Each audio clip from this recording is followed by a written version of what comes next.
भारत माता की।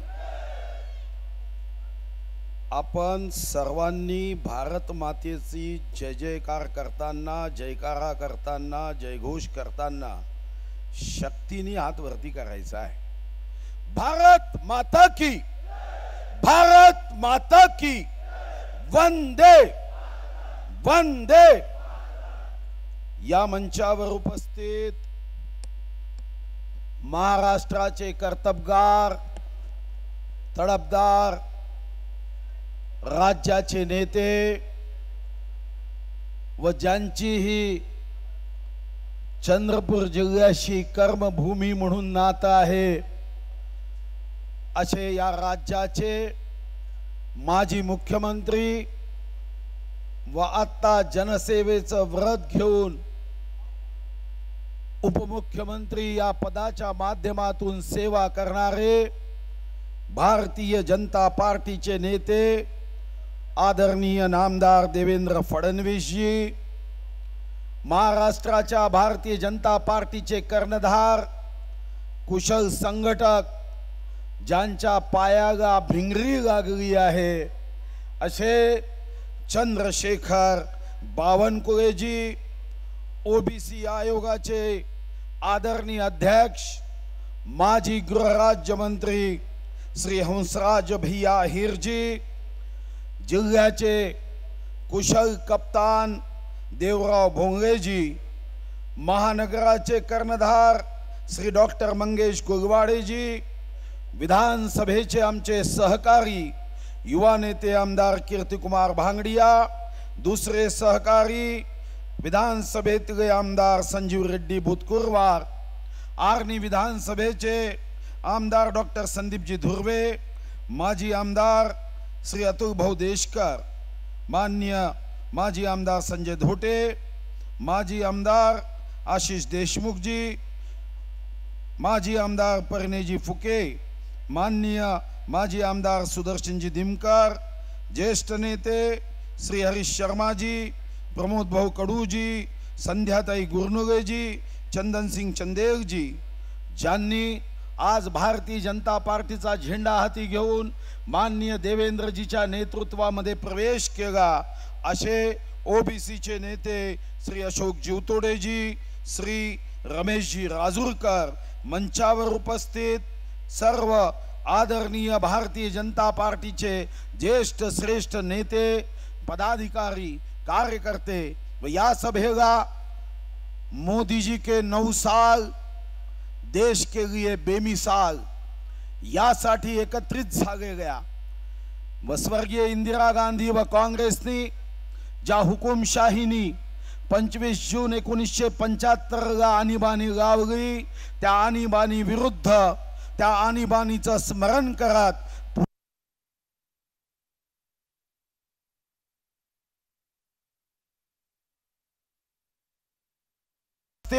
माझ्या सर्व वाघाच्या भूमीतून आलेल्या या माझ्या देशभक्त, राष्ट्रभक्त कार्यकर्ता बंधू आणि भगिनींनो, मी सर्वप्रथम माननीय देवेंद्र फडणवीसजींचं या वाघाच्या भूमीमध्ये स्वागत करतो व स्वागत करताना शक्तिदायिनी माता महाकालीच्या चरणी प्रार्थना करतो की या महाराष्ट्राचे लचके तोडू पाहणाऱ्या दुष्ट शक्तीच्या मायावी विचार पसरवणाऱ्या, विषारी विचारांनी समाज बिघडवणाऱ्यांना लोकशाहीच्या आयुधाच्या माध्यमातून वाघासारखा पराक्रम करत लोकशाहीमध्ये यांचा पराभव करण्याची शक्ती तुमच्या नेतृत्वात शक्तिदायिनी माता महाकाली व भगवान अंचलेश्वर तुम्हाला देव। ही शक्तिदायिनी माता महाकालीच्या चरणी मी प्रार्थना करतो।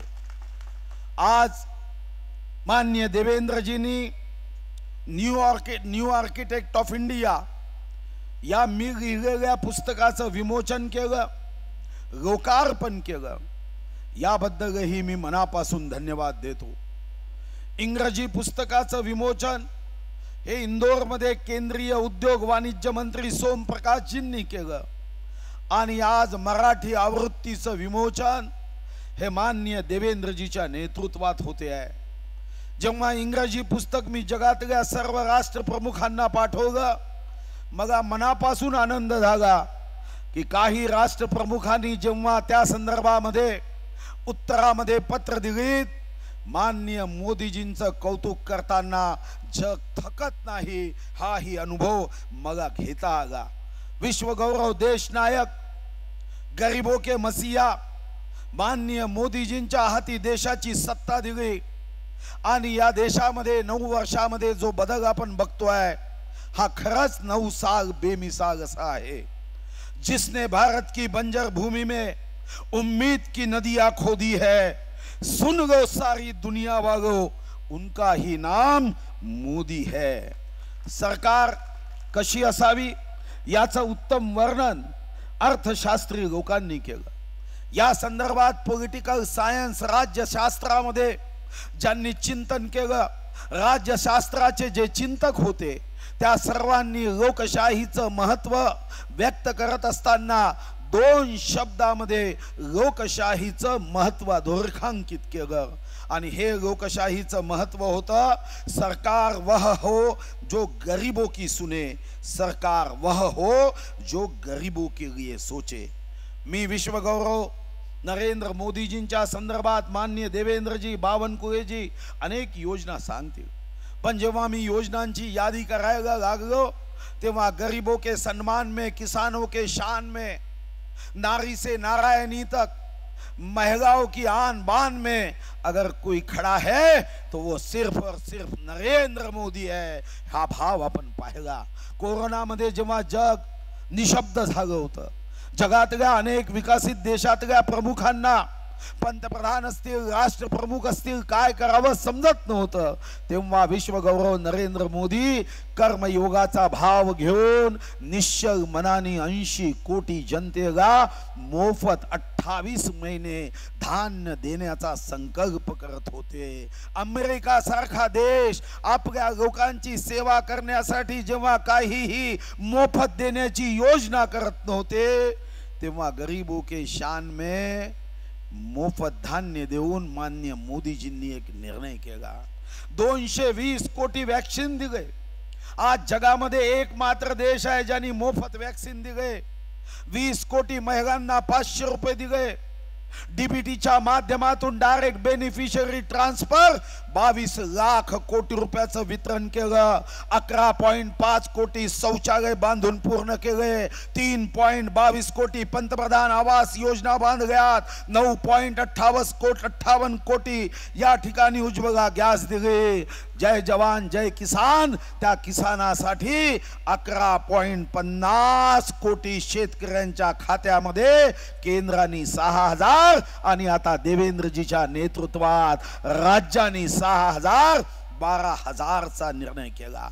जनधन खाते 47.80 कोटी। आयुष्यमान भारत योजना, कधी ब्रिटनच्या योजनेबद्दल नॅशनल इन्शुरन्स हेल्थ पॉलिसी ही जगातली उत्तम पॉलिसी मानल्या जात होती, पण आज 50 कोटी जनतेसाठी आयुष्यमान भारत योजना ही जगातली एकमेव अद्वितीय योजना आहे। आणि इथंच आम्ही थांबलो नाही।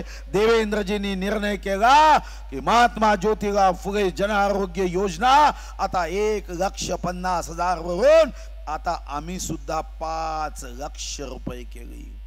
10.25 कोटी शेतकऱ्यांना पीक विम्याचं संरक्षण दिलं। महाराष्ट्र सरकारने देवेंद्रजीच्या नेतृत्वात एक पाऊल पुढे टाकत आता 2% राशी नव्हे 1 रुपयामध्ये पीक विमा दिला।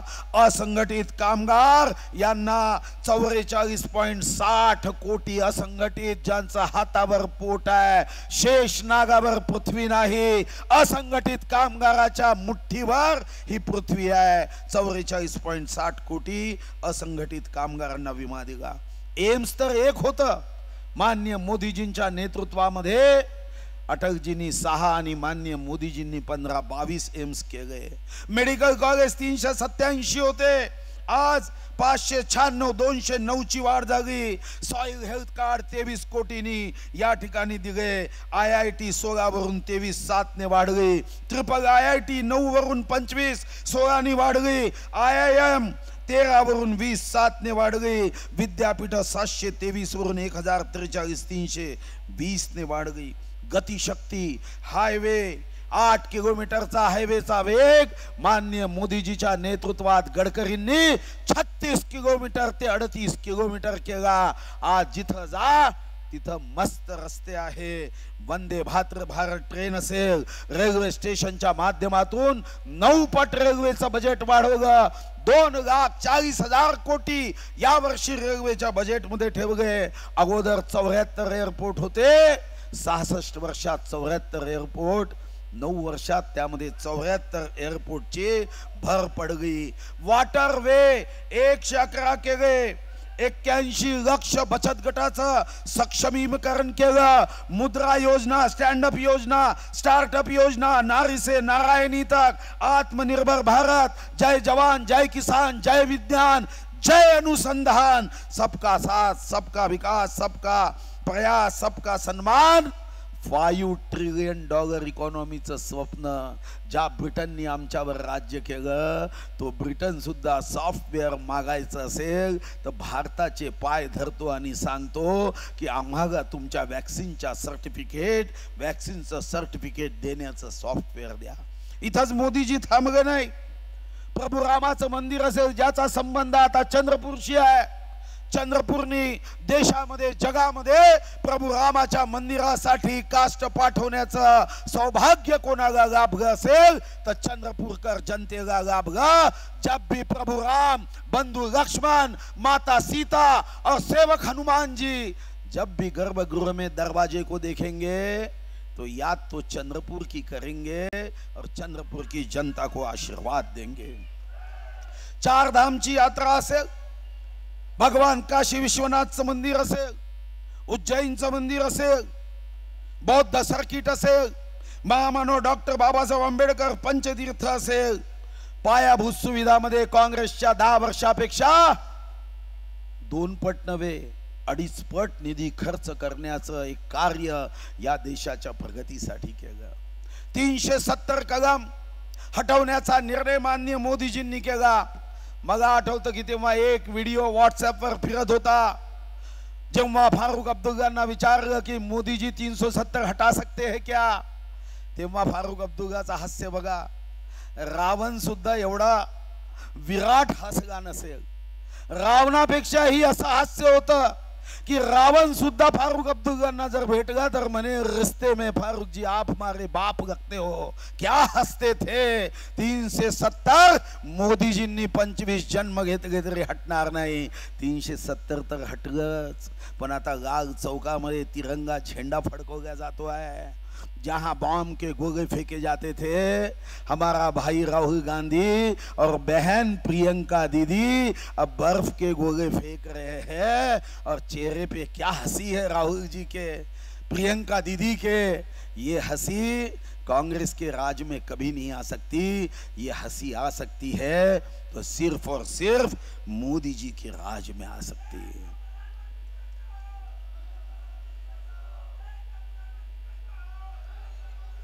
आज आम्ही इथे एकत्र आलोय। मी देवेंद्रजीला धन्यवाद देईल की या महिन्यातला एक महत्वाचा दिवस चंद्रपूरमध्ये दिला। देवेंद्रजी, हे खरं आहे की रावणाला हरवायचं होतं तर आर फॉर रावणला, आर फॉर रामनी हरवलं। कंसाला हरवायचं होतं तर के for Kansala, K for Krishnani हरवलं। आणि सी फॉर काँग्रेसला हरवायचं असेल तर आणीबाणीची सभा सी फॉर चंद्रपूरमध्ये झाली। काँग्रेसचा पराभव निश्चित करण्याचा संकल्प घेण्यासाठी ही जनता आली आहे। हे फक्त भाषण ऐकणार नाही, बाजूला तुमच्याच खात्याचं ऊर्जा केंद्र आहे। आज ऊर्जा मंत्री म्हणून तुम्ही जी ऊर्जा द्याल, मला विश्वास आहे जिथं जिथं काँग्रेसनी अंधार जन्माला घातला तिथं तिथं प्रकाश या ठिकाणचे देशभक्त वाघाच्या भूमीतले हे पराक्रमी लोक केल्याशिवाय राहणार नाही। चायनाला वाटतं की मोदीजी हारना चाहिए, पाकिस्तानला वाटतं की मोदीजीचा पक्ष पराभूत झाला पाहिजे, आतंकवाद्यांना वाटतं। कारण जेव्हा पुलवामाची घटना झाली, मोदीजी पत्रकार परिषदेत एकच वाक्य बोलले की चलो हम भी ऐसा देखेंगे। आणि नंतर पाकिस्तानच्या सीमेमध्ये जाऊन असं झोडपलं की आता टीव्हीवर आतंकवादी रात्री 2 वाजता मध्यरात्री झोपले असतानाही टीव्हीवर नुसतं मोदी आवाज आला तर एवढ्या वेगाने पळून जातात की चित्त्यापेक्षाही जास्त वेग कोणाचा, तर मोदीजीचं नाव ऐकल्यावर या बदमाश आतंकवाद्याचा आज आतंकवादी सुद्धा हिम्मत करत नाही. पण आज दुर्दैवाने सत्तेचे भूके, सत्तेसाठी लाचार, सारा विचारधारा सोडून एकत्र आले. अरे कितीही गटार गंगा एकत्र आल्या तरी शुद्ध पवित्र गंगा होऊ शकत नाही. वाघाला पकडण्यासाठी ताडोबाच्या जंगलातले कितीही जनावर एकत्र झाले तर जब शेर दहाड़ेगा ना ऐसे फटे तक भागेंगे. आज या देशामध्ये काही राजकीय पक्ष एकत्र येत आहे. हे ढोंगी, हे संकल्प यांचा फक्त खुर्ची वाचवण्याचा आहे. ज्यांनी आणीबाणी लावली, ज्यांनी हिटलरशाही केली, ज्यांनी मोदीजींचा अवमान केला, ज्यांनी मौत का सौदागर म्हटलं, माननीय मोदीजींबद्दल नीच शब्दाचा उपयोग केला. माझी आपल्याला विनंती आहे की आपण सर्वांनी मोदीजीवर प्रेम केलं. 2014 मध्ये 17 कोटी मतं दिली. 273 भाजपाचे शुद्ध खासदार आले. 2019 मध्ये आपण सर्वांनी 23 कोटी मतं दिली. आता 2024 मध्ये जेव्हा हे सत्तेचे उपाशी एकत्र येईल, मोदीजी हटवण्याचा प्रयत्न करेल, तेव्हा तुमच्या माझ्यावर जबाबदारी आहे की माननीय देवेंद्रजीच्या नेतृत्वात, बावनकुळेजीच्या नेतृत्वात चंद्रपूर लोकसभा असेल की चिमूर लोकसभा असेल, या ठिकाणच्या 6 विधानसभा असेल की गडचिरोलीच्या 3 विधानसभा असेल, आम्ही सर्वांनी विकासासाठी, राष्ट्रभक्तीसाठी मतदान करायचं आहे. संकल्प एकच आहे की प्रधानमंत्री हे माननीय विश्वगौरव नरेंद्र मोदीजी झाले पाहिजे. चाहे बरसात आहे, चाहे आंधी आहे, कि अमेरिका में जाके देश का अपमान करने वाले झूठा गांधी आए. आमचा संकल्प जीतेंगे मोदी जी ही, जीतेंगे मोदी जी ही. हा अहंकार नाही, हा संकल्प आहे भारत मातेच्या विकासाचा. हा संकल्प आहे भारत देशाच्या प्रगतीचा.